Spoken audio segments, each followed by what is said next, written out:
Welcome to San Jose for round 11, where Dav Sanchez is on pole from Prix and Ash Cornwell. Nico Palomino, the points leader, starts 4th from Sebastian Campo and Kazuki Sims Takahana. Gamal Perez starts 7th from Daniel Ortega and Casper Bode, with Davi Circara riding on the top 10. Charles Hernandez is 11th from Francis Austin and his teammate Ray Shen. Versio is 14th from Nunez Garcia and Matthew Hart. Daniel Bogdasarov, he starts 17th from Lam Fong and Ahmed Celia, whose teammate is alongside him in your boy, and then it's the back row of Vaisha Alves and Dominic Dancelau. 10 rounds down, 3 to go. We're about to turn the corner in this exciting ChampCar World Series season. All 5 lights go on here in San Jose. And the Grand Prix of San Jose is underway. It's a good start off the line from Remy LeBeau. In fact, he's already ahead before they reach the breaking point, but having to be on the outside doesn't play too well for the number 26. He's dropping back behind the reigning series champion. Both of these drivers with the fan boost. Cornwell, who's currently in 3rd, also with the fan boost, as there's the lunge for the points leader, Gamal Perez. No, he moves up to 3rd. He's 2nd in points coming into this race. Tied on points with the man who leads, Dav Sanchez, keeping that margin of lead to Remy LeBeau to about 0.2 of a second. The 26 not willing to make any lunges. As you can see, Perez going side by side. Lam Fong getting a 5-second time penalty for causing a collision. Crunches of carbon fiber in the mid-pack. Alves in front. The top 2 stay as they are. Here comes Remy LeBeau down into turn number 9, going side by side, trying to pull ahead. And with the inside line, finally, he gets a nose in front. The season 25 Formula E champion, however, dropping back as Sanchez absolutely throwing it off the track. As there goes Perez dueling away off the track there for Davi Circara. He's got a front wing damage. He's got a time penalty as well. Yellow flags were flying. Thankfully, it wasn't anything worse than that. Looks like Matthew Hart could have been involved in that as well, because he's got a bit of damage to his car. But on lap 2 of 14 here in San Jose, California, it's Dav Sanchez who leads from Remy LeBeau and Ash Cornwell. Sanchez punching in the fastest opening sector. The top 3, by the way, all the fan boost winners, oddly enough. Perez definitely could have used some of that. Same for Palomino. You can still give Nicholas Palomino some fan boost pace. The Formula E fan vote is still active, and you can find that in the description of this race. And look at the damage for Davi Circara. This entire field is now in a hyperdrive racing sandwich, because one hyperdrive leads, the other is at the back of the pack. Ash Cornwell going side by side with Remy LeBeau, and in fact he's going to use the attack mode with the fan boost and attack charge to take the lead with a fastest 2nd sector. These 3, all the fans' favourite drivers, I wonder how they feel now that they're going wheel to wheel here in California. Almost contact there for the man who's looking to lead the points coming out of this race. Ash Cornwell, the British driver who won his first race in Phoenix, Arizona. He now leads us to lap 3 of 14. Gamal Perez still behind. Takahana actually came into the pits there. Thought he moved in front. Charles Hernandez also diving down into the pits with Vaisha Alves. Very interesting from Hyperdrive to keep out the number 19. As there goes the number 72, side by side with his future teammate. They're still dueling away as the rear wing opens up for Dav Sanchez. He moves up into the race lead, and you know, we're actually still not too certain on that number 72. Is he going to stay in Formula E? Will he stay in the ChampCar World Series? Who knows which series he will declare for. As we've got yellows further back, it's... Ooh, that's a backwards facing Daniel Ortega, who's been hit by Vaisha Alves. The 28 facing the wrong direction coming out of the chicane, as that slight amount of contact with Davi Circara. As the green flags fly again, what happened to cars that? Casper LeBeau's got damage, so we can interpret from that they must have had a minor coming together. Well, at least minor from the angle of the number 34 as the race leader. Dav Sanchez dives down into the pits with Remy LeBeau for company. 10 laps to go, 31% for Ash Cornwell. Don't know if he can make it to the end. It's not impossible. I wouldn't put it as being too possible either with 10 laps to go from San Jose, California. Oh! That's a bad one! Charles Hernandez is out of this race, tangling with Danny Ortega, who's now got massive amounts of front wing damage. The first full course caution of this race has just come out. Nicholas Palomino finds himself behind Daf Sanchez coming out of the pits. A brilliant stop from Target Chip Ganassi and a fantastic stop from Team Forsyth. Remy LeBeau is 3 seconds up on Daf Sanchez as the cautions are about to end, and we are back under the green flags here in California. So now we've got the two title rivals right next to each other on track. And actually, is that Sanchez dropping behind or in front of Ahmed Celia? He's currently drawing level with them. Remy LeBeau leading this gaggle of cars into the 6-7 chicane. And Sanchez holding on to 8th there, having to stay side by side with Ahmed. Even with the faster soft tyres that he's on, he's now under threat by Guillermo Perez, who moves in front of not just him, Matthew Hart getting passed by the Spaniard as well in that number 3 car. He's got Vita Alves right in front of him as well. Your lead currently looks like this. Cornwell from Shen and Vancelau, who almost gets hit by the 26 of Remy LeBeau there, who is your net race leader, goes around the outside of the German driver in the number 98. Matthew Hart with a track limits warning is into the back of Guillermo Perez there for Daf Sanchez, absolutely throwing that number 72 Hyperdrive racing car into that diffuser there on lap 5 of 14. That's your championship picture really beginning to heat up for Hyperdrive Racing, considering the performance we're seeing from Sir Carrera. His title challenge in terms of the constructors is over. It's really now just for the drivers, as Campo, who's 4th in the championship and has clawed himself back into title contention for the first time in a long while in his ERL career. He now goes side by side with a man joint 2nd in the standings, and he moves up into 3rd place. He's got the other man 2nd in the standings in front of him. The man who led is down to 6th as Cornwell moves up, and Austin's in the wall. Into the wall for Francis Austin there. Looks like it could have been a bit of contact with Lam Fong or Kazuki Takahana. Either way, Austin's the one who was penalized for the incident, as Cornwell all over the back of Daf Sanchez, trying to throw it around the outside of the number 72, and he runs into the back of him. Almost another bit of contact there for the British driver in that 96. He's getting really feisty today after a brilliant qualifying from the Englishman. Now goes side by side with Sebastian Ocampo as Bogdasarov's had an incident and into the wall for the 97. Daniel Bogdasarov has hit the wall and his teammate has almost hit him. 8 laps to go as the green flags now fly in that final sector. I did say flags. I'm sorry if that sounded like something else. Ash Cornwell on the back of Sebastian Ocampo, going side by side as the rear wing opens up. Going down the straight, and he moves up into 2nd place, even with that 5-second time penalty, which no doubt his team has told him about. He's got the pace. He has the pace with 8 laps to go to win this race. Even with that time penalty, I'm sure he's going to overcome it. He is certainly the fastest man out there today. So it's just going to come down to the robust defense skills that we've seen Remy LeBeau exhibit over the past 7 seasons of the ERL.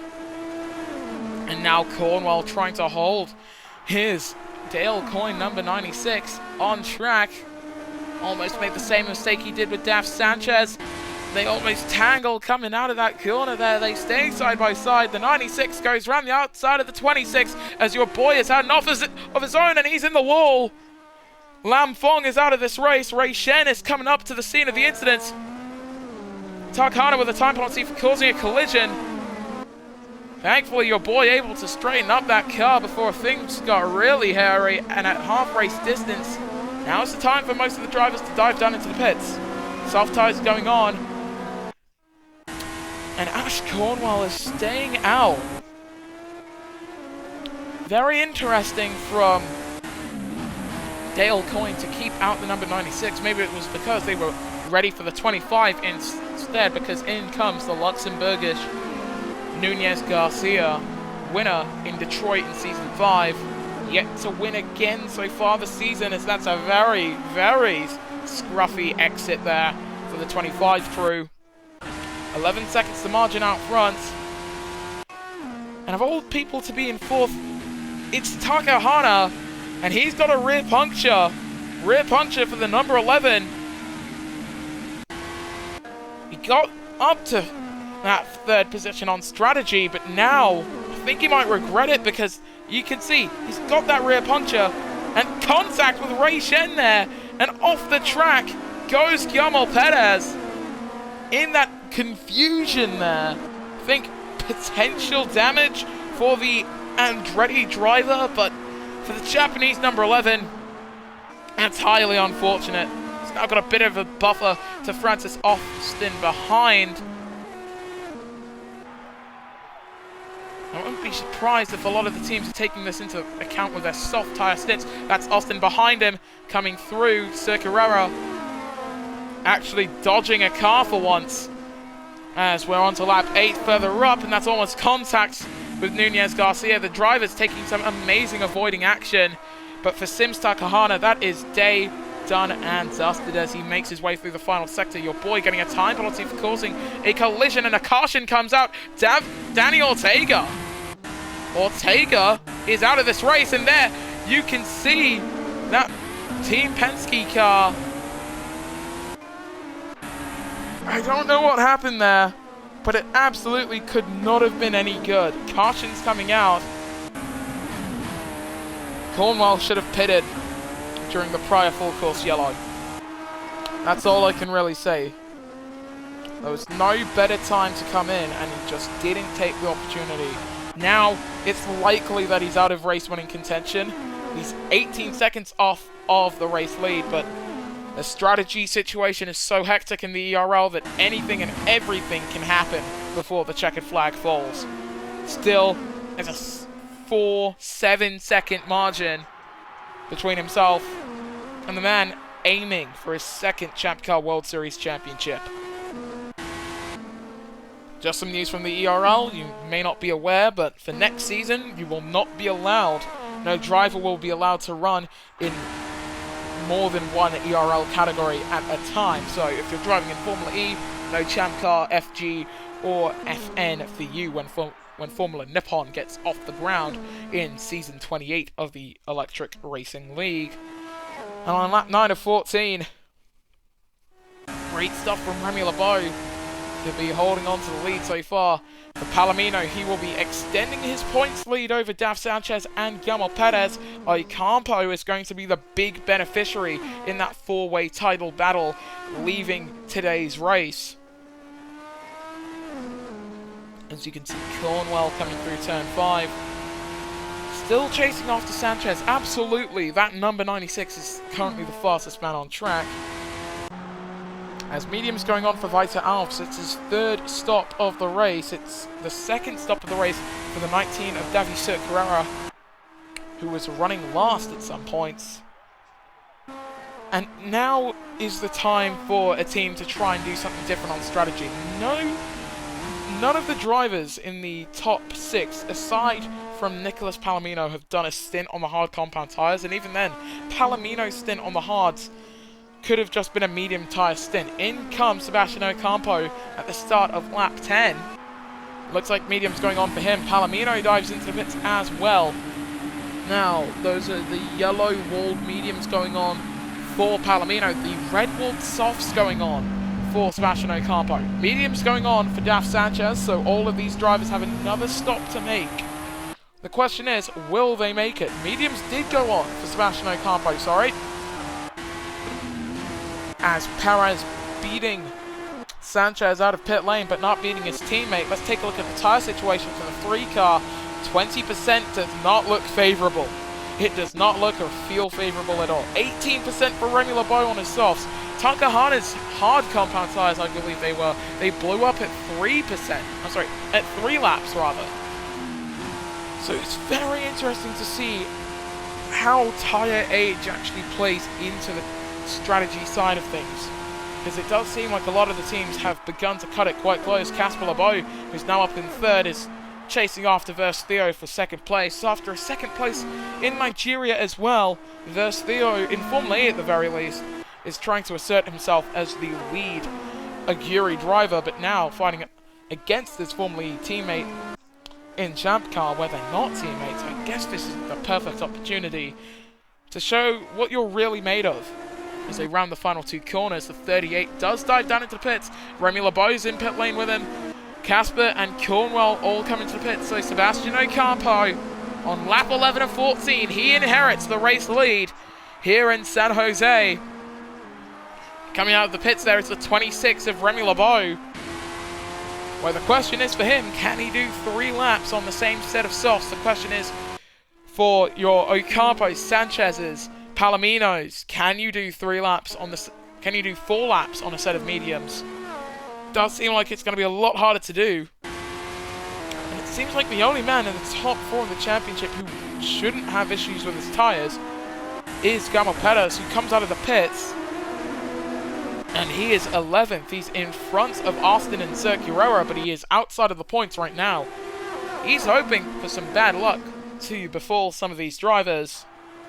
As Remy LeBeau closing up to the back of Sebastian Ocampo. With a fastest second sector as well. That Team Forsyth car has never looked this good so far this season. He gets right alongside and it's contact with his fellow Formula E champion. A time penalty has been delivered to Remy LeBeau, who takes the race lead at the end of lap 11. We go on to lap 12 of 14. So now the question is, can he build up a gap behind? That's close to the wall for Casper LeBeau. Versio on the back of Daf Sanchez, trying to take 4th position away from the reigning series champion. As Dominic Vancelau getting a 5-second time penalty, and yellow flags flying. It's for Davi Circulara, who has spun it round. Very unfortunate for a man who's not really had a great return to the ERL after his half season in the first IndyCar series, which is now what you're watching, the ChampCar World Series. Front wing getting repaired there for the 19. Wonder if we'll see Sanchez pull into the pits as we go on board with the 72 on the back of Casper LeBeau and Versio. Versio very loyal to Team Penske, it does seem. And you can see Casper going side by side, coming through turn 9. He's got the inside line, he's got the drive, and he moves up into 4th place. He's on the same strategy as his dad, and you know what? He could take his 2nd ChampCar World Series victory here. Does seem like he's going to continue in Formula E next season, potentially with Sims Racing. As we go on to lap 13 of 14, the penultimate lap of this race as Cornwell moves up into 6th place. And while Remy LeBeau is leading this race, Sebastian Ocampo is currently on course to win it. As, ooh, into the wall, out of the race for Nunez Garcia. Garcia is out of this. Okay. Must have been an airborne incident. We didn't get any footage of that. But Nunez Garcia is out. Francis Austin also staying out, so no one's going to come into the pits anytime soon, it seems. This is going to be a very interesting end of the race, and in fact, there's 18 seconds between Sanchez and Perez. That's roughly an entire pit stop. And that gap out in front is now over 5 seconds. Palomino going side by side with Sebastian Ocampo. If Palomino can step on the gas, that 2nd place will transform into a race win, but they also have to manage their tyres. They've got a good buffer to Casper LeBeau and Versio behind, but it's not good enough if their tyres blow up halfway from home. 17% on the mediums for Sebastian Ocampo, 16% as he rounds the final corner now. I don't know if he's going to make it to the end as we begin the final lap here in San Jose. 28% for your race leader, Remy LeBeau. He's almost certainly safe to the end as Austin has to drop behind Matthew Hart. This is the real danger zone right now. 18% for Daf Sanchez as he crosses the line. He's going to want to try and hold on to that 7th position should anything happen to the drivers in front of him. Heading down the main straight, single digits for Sebastian Ocampo. He's going to have to do some major tyre management. But Palomino has lost 2 seconds over the course of that lap.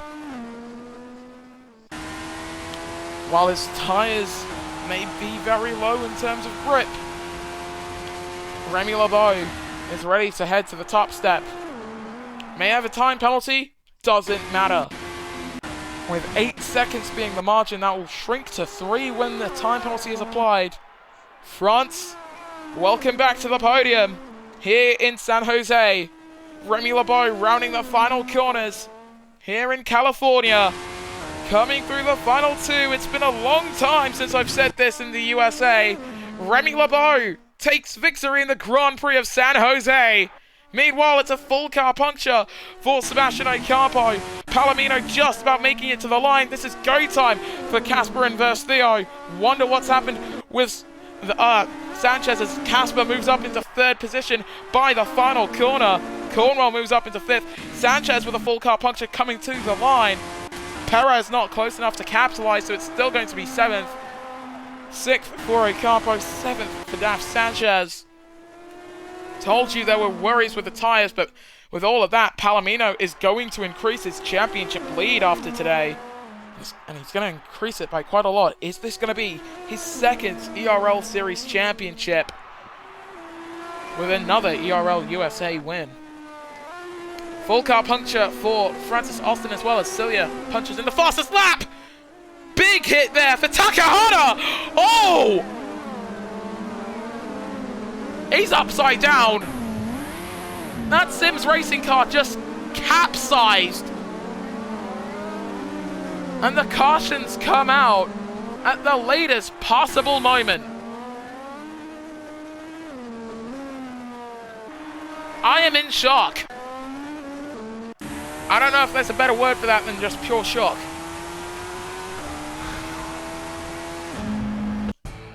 Here is your podium. 2 LeBeaus and a Palomino.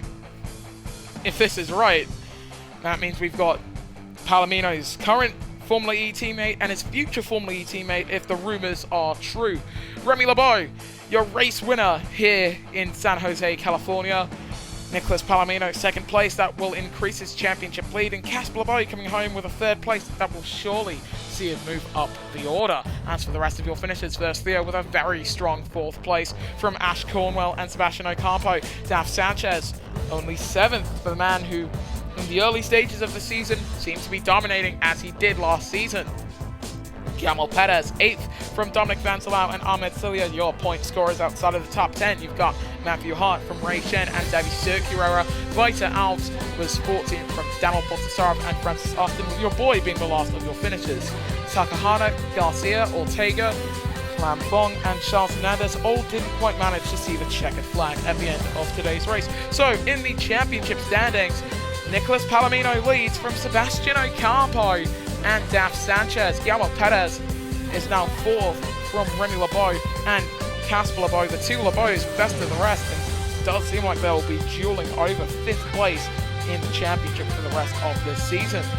Charles Hernandez, 7th from Ray Shen and Vita Alves. Daniel Potasarov is 10th from Ash Cornwell, who's tied on points with him, and Kazuki Takahata, who is 1 point behind the boys in 10th and 11th. Nunez Garcia is 13th from your boy and Versteo, who's tied on points with Matthew Hart. Francis Austin and Dominic Vancelau share themselves a points draw. Then it's Davy Circulera, Lam Fong, Danny Ortega and Ahmed Cilia. In the Constructors' Championship, heading into the penultimate round of the series in Sao Paulo, Brazil. Just making sure, yep, we only got one more race after Sao Paulo. Nico Palomino still heading it up, and his team, Target Chip Ganassi, also heading it up as well. They are 60 points in front of Power Motorsport. It's a done deal at this point. We're finally going to get Target Chip Ganassi showing the pace that they've always had, but never really able to take the ultimate crown. Hyperdrive Racing, they're now 3rd in the championship. Sims Racing are 4th. Team Forsyth is the newest team to breach the 100-point barrier. Dale Coyne Racing, best of the rest in 6th from Andretti Green. KB Racing Technology, Dragon Racing, and a tie for last between Team Penske and Conquest. This has been one of the most exciting ERL series I have seen in quite some time.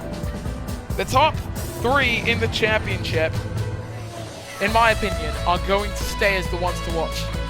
Considering his recent run of form, I don't know if Guillermo Perez is really going to continue a good run of form and potentially take a race win. But these final 2 rounds, they often show some of the best of the ERL. Next time out in the ChampCar World Series, we head off to Brazil. In the description of this video, you can still vote for the Formula E fan vote, which ends after the final race of the championship. So from all of us here at Spark Plug Motorsport, make sure that you subscribe so that you can be notified for when the Grand Prix of Sao Paulo and the Grand Prix of St. Louis, the final round of the championship, occur. Like, comment, and as I've already mentioned, subscribe. We will see you guys next time then when the Electric Racing League returns.